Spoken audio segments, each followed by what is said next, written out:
Hi, everyone. We're very pleased and honored to introduce Ayaan Hirsi Ali.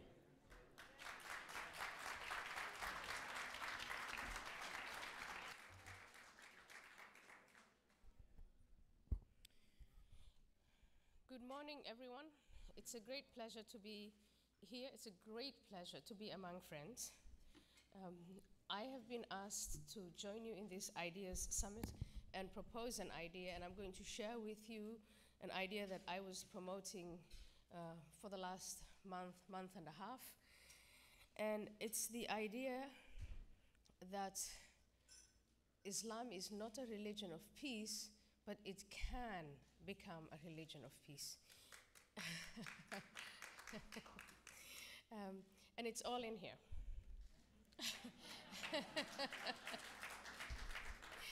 And Lindsay told me, well, the group is, everyone here is all about and all for capitalism, so I should say they're on sale somewhere back there.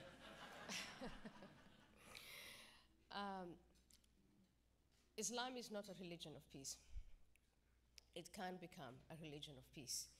And since we've now hit the election cycle, the primaries, I think that talking to any politician or listening to any politician who is a candidate, it doesn't matter on which side of the aisle they are, who goes around saying Islam is a religion of peace and who tries to divorce Islam from the atrocities committed in the name of Islam is a politician I would not trust.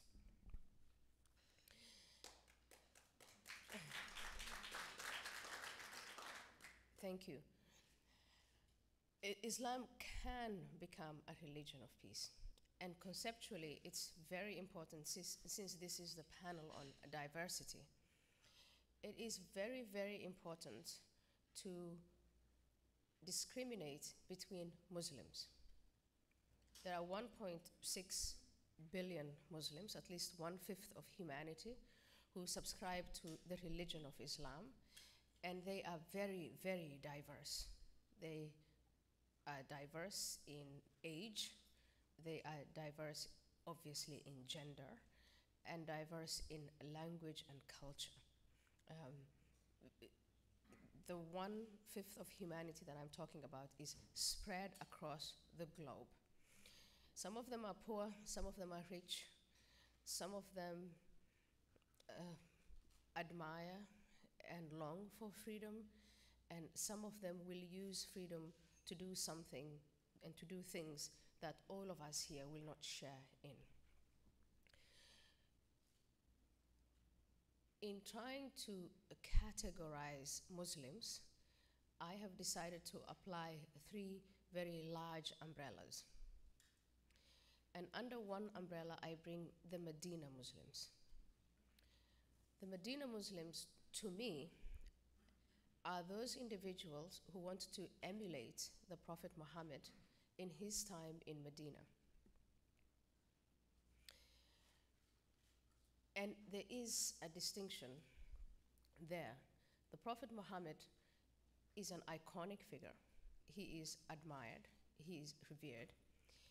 And in Mecca, he went from door to door trying to persuade people to join him in the Shahada, the confession that there is no God but Allah and he is his last messenger.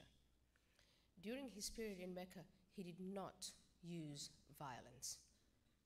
You may or may not agree with what he preached, but in many ways, what he preached in Mecca qualifies as what we describe as a religion in our constitution here. He preached that people should pray, fast for a month, a year, visit Mecca and do the Hajj or the pilgrimage if they could afford to, look after the poor, and so on.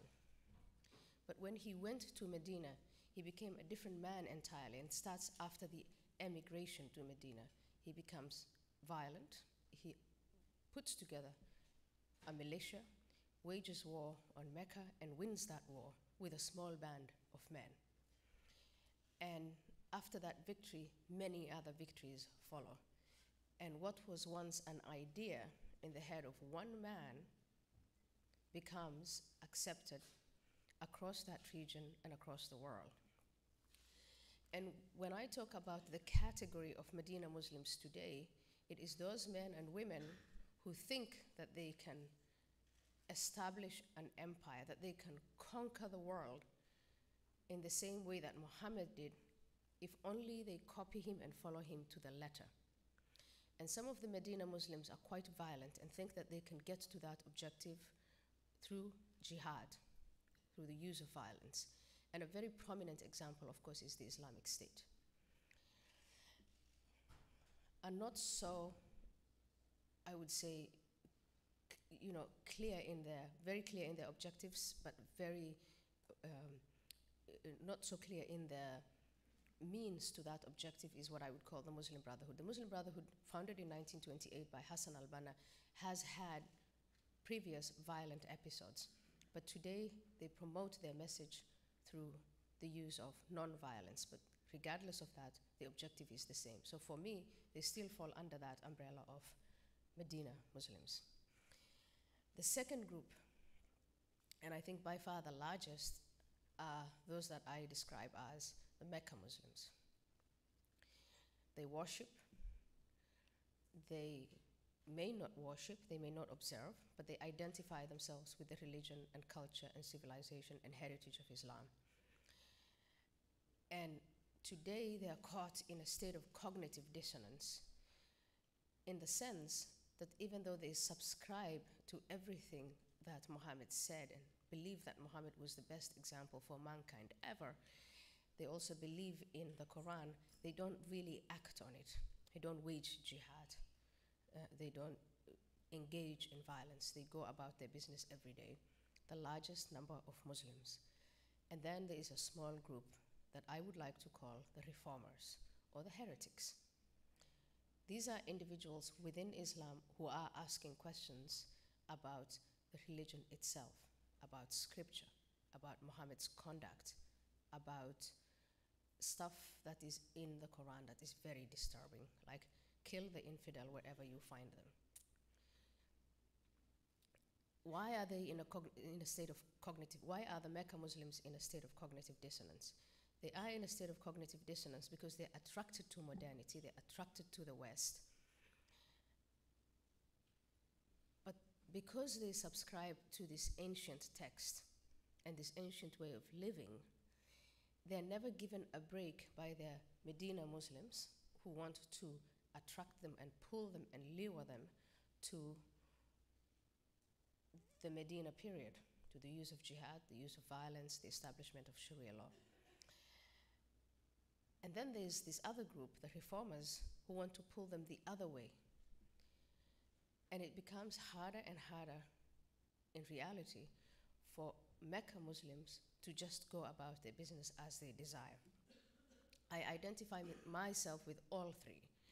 There was a time when I was a Mecca Muslim, simply observed, I just identified with Islam and I wasn't aware that there was anything political to it. There was a time when I had an awakening and joined the Muslim Brotherhood and became a Medina Muslim, and I wanted to wage jihad, and I've been saying in my trip during the promotion of this book that if there was an Islamic State when I was 15, 16, I probably would have joined it. It's that shocking. And now I find myself in the position of a heretic, at least for the last 10 years when I started to ask questions about it. So 3 sets of Muslims, the Medina Muslims, the Mecca Muslims, and the reformers, or the heretics. But Islam, unreformed, is just one. Obviously, within Islam, there are different factions. There's the Shia, there are the Sunni. They disagree on a very minor doctrinal issue, that issue of succession. And within Sunni Islam, there are 4 madhabs, or schools of thought, and they also all disagree on very minor doctrinal issues. But what all Muslims, theologians, clerics, do not disagree on is the key importance of the Quran as a text that should be applied to daily life, and that is timeless, and the iconic position of the Prophet Muhammad. And until there is a fellowship large enough to change that, that is what I mean by a reformation. I do not mean by a reformation in the Christian sense that you had to go back to what the Old Testament teaches. I mean by a reformation, a complete transformation of Islam so that it can become something else. It's only the reformers who are asking the question of what could it become? And my contribution here is to say, I will take one step back. In 2010, I declared Islam a religion that could not be reformed. A lot of good people followed Islam, a lot of people worshipped, and because they were so good and wonderful, that the best thing for them to do was to leave Islam altogether. If they still wanted to worship a God, they could become Christians. I wrote an open letter to the Pope saying you should go about redeeming these human beings who want a religion and a God who is benign and fatherly and peaceful. This was all before the Arab Spring. This was before all the events that we have seen in the last 4 or 5 years. It was before the Islamic State. And what these events made clear to me is that there is now an large and an increasing number of people, huge group of people within Islam, in Egypt, in Saudi Arabia, in Iran, in the heartlands of Islam, who actually want change, defined as identifying themselves as Muslim, but rejecting Sharia. And in contemplating this idea, is it possible to actually change and reform Islam from within, then you cannot go past the question, what then needs to change? Hence, 5 proposals here. The first thing that needs to change is the attitude of Muslims toward the Quran and Muhammad. And to be even more explicit, I invite Muslims to reject explicitly Muhammad's time in Medina and the revelation, the Quran, after Medina. And the reason is very simple. The Medina period is completely incompatible with the freedoms and values of the 21st century. If Muslims refuse to reject that, then we have a problem with our fellow American Muslims, fellow European Muslims, and Muslims at large in the world. That needs to be really rejected. Number 2, Sharia law. Sharia is a comprehensive moral and political framework by which all Muslims are required to live by. It legislates the relationship between men and women, it legislates banking, but it also legislates such things as holy war, geopolitics. So Sharia law is an outdated system of law that, when applied in reality, always results in crimes against humanity. Number 3, what also needs to be reviewed, I don't think I can expect Muslims to reject, but I can ask them to review it, is this excessive investment in life after death. Growing up as a young child, even as when I identified myself as a Mecca Muslim, absolutely everything in our daily lives was about life after death. Everyone everyone was interested in life after death. This life is temporary. We don't need to do this. Why should you do that? Because we're going to, once we die, that's what life is all about. And when taken to an extreme, you get the suicide killers and the martyrs, the people who think, because life here doesn't matter, I will hasten not only my death, but the death of others to get to heaven. And heaven and hell in the Quran and Islamic literature is very, very explicit. Number 4, there is a less known concept called commanding right and forbidding wrong.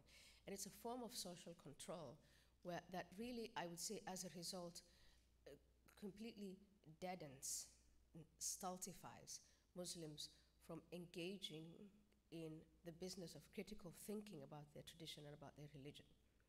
Within a family, when an individual asks the question, but hey, wait a second, if Allah says this in the Quran, and in practice we do this, is that not wrong? I remember asking every chapter starts with, in the name of Allah, most gracious, most merciful. If Allah is so gracious and so merciful, why does He require people's, amputations and beheadings, and why does He place men and women in such an unequal position? If you ask that within the context of a Muslim family, you're immediately shut down by other family members who say, oh, but you can't ask that question. It's Satan talking in your head. And commanding right and forbidding wrong means you can disapprove, number one. You can disapprove in a non-verbal way. But if you find yourself in a position to approve verbally, then you should disapprove. You show your disapproval by actually commanding verbally what is right and what is wrong. And if you find yourself in a stronger position, you are required to use violence to command right and forbid wrong. One of the most extreme examples we've seen lately is the woman who allegedly burned the Quran in Afghanistan. She did not burn the Quran. She was a very pious Muslim, but it was enough for this man to scream, she burned the Quran, come and command right and forbid wrong. And there was a crowd of men who lynched her openly. So that is an extreme form, but in daily life, it's a form of social control. And then finally, number 5, jihad. Jihad or holy war. The idea that it is the obligation of every Muslim male to force non-Muslims to join the house of Islam, that should be rejected outright. And it shouldn't be too hard. There should be no excuses about, or Islam means, jihad means an inner struggle. Yes, it means that. But quite explicitly in the Medina period, jihad means wage war against the infidels, the polytheists, the Christians and the Jews, and bring them into the fold of Islam. And that can be rejected almost, what does it require to say, I reject that? That shouldn't be too difficult.